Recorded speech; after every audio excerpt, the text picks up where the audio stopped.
So now we're actually going to start a little bit of a phase 2. So in my first mini session, which was cut short due to timing, I put some white on this model and I put some flesh tone on his face. So nothing fancy yet. You can see that there's still an awful lot of black on this guy. The next color that I want to work with is the next one up. And if I look at his skirt and I look at the edge of his armor, there's a little border that goes around all of this scale work. And I think that border would be awfully nice if I made it blue. And when I think about the color coherency on the model, I also want to think about where else I might be able to use this blue to really tie them together well. So when I think about that, I look at some of these sort of fringy elements that are attached to his sword. So these sword masters are supposed to be, you know, the guardians of the High Mage's Tower in Hoeth on the High Elf Island. So they're really kind of fancy and gaudy. So what I want to do is I want to go ahead and paint those blue. And because I'm using a limited palette, there are a lot of gems on this model as well. So I'm just going to go ahead and paint those a solid flat blue as well. There are some good techniques that you can use to make gems look really sort of luminescent and really bright. But for this basic tutorial, I'm not going to worry about that. So as with the white and the flesh tone, well, not so much the flesh tone, but the white for sure, I want to take my basic acrylic paint and just put a drop in my palette.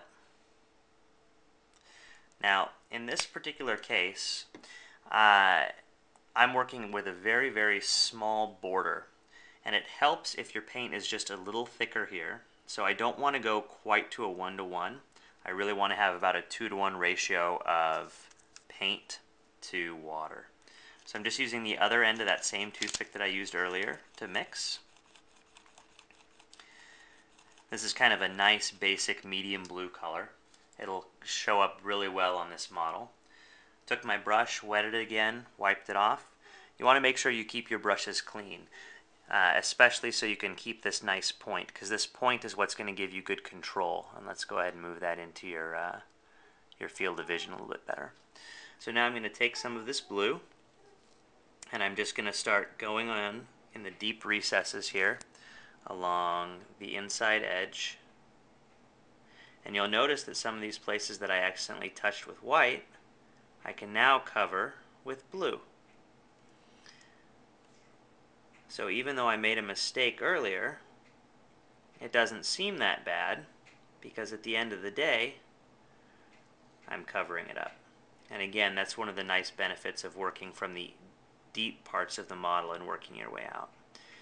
The other nice thing about having a black base coat is with a black base coat, if you happen to miss a spot, especially a deep dark recess spot, one of the things that'll happen is you won't really notice, because that black, especially if it's in a deep shadowy place, is just going to sort of blend into the contrast of the model. So keep that in mind as well. It's a pretty forgiving color. I think white has some very nice artistic value to it when you're using it as a base coat. But there are some challenges with it, because if you do make a mistake or you don't cover that base coat really effectively, you end up very, very, very quickly with some very bright recognition of any mistake that you make.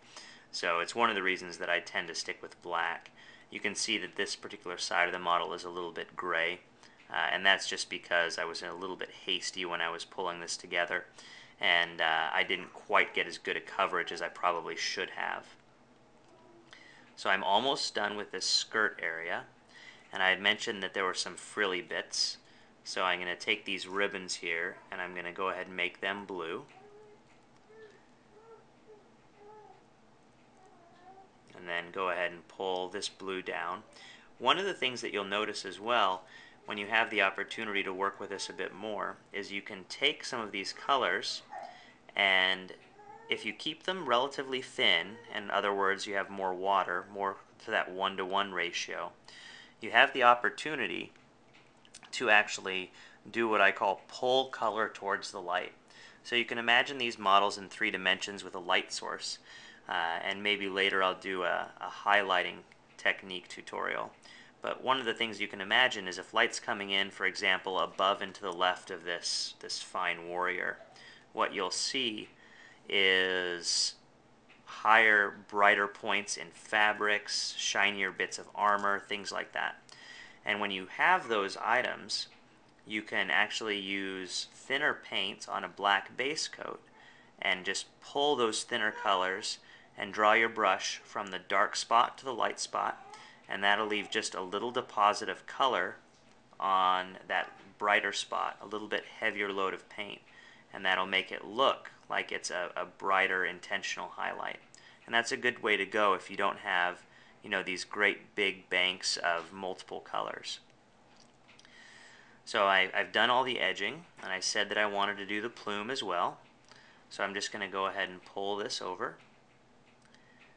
And you'll notice that I'm dipping a little bit more heavily into my paint. And the reason I'm doing this is I have more surface area and I have more depth in what I'm painting. There's a lot of texture on this flowing little piece of flippery, this plume. And one of the things that I want to make sure that we have is that we get some of this color, that we get this color kind of deep within some of these folds. It's most important to get it here on the tops, but if you add it deep into the folds, it gives it just a little bit more depth. And that's really nice when you're looking at the model, especially when you're trying to figure out what color this is supposed to be. Again, I'm moving the model, not necessarily my paint hand. It takes some getting used to, and you have to be pretty comfortable moving your hand. The one thing that you'll have to remember as well when you load your paintbrush, and that's what I mean when I said I put more paint on it, when you load it more heavily with more than just this little tiny tip to get into some of these deeper recesses, you have to make sure that you keep your brush really clean. And that means that you can take some warm soapy water after you're done painting, or even in between if it's a really serious session.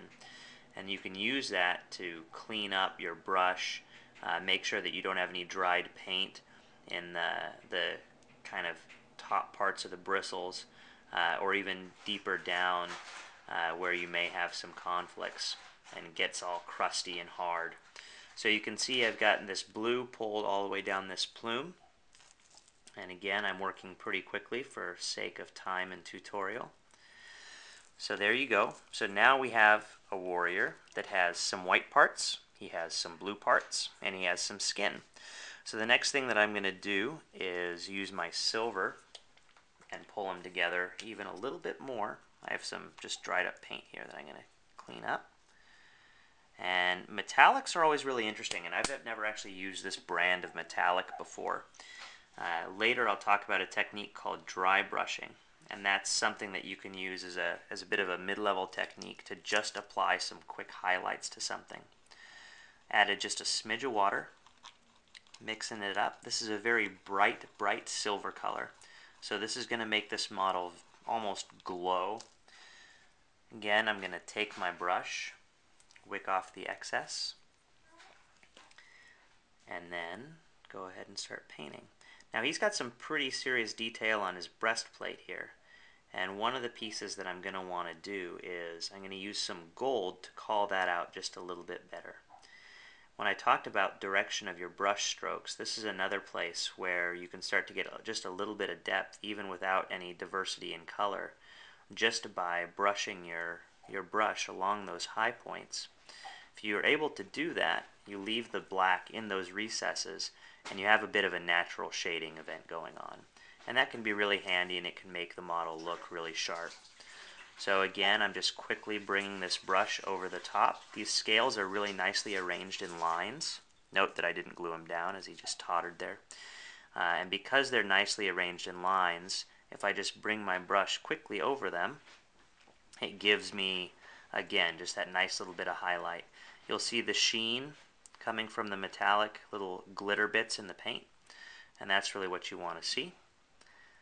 So you'll just keep doing this all the way around the model.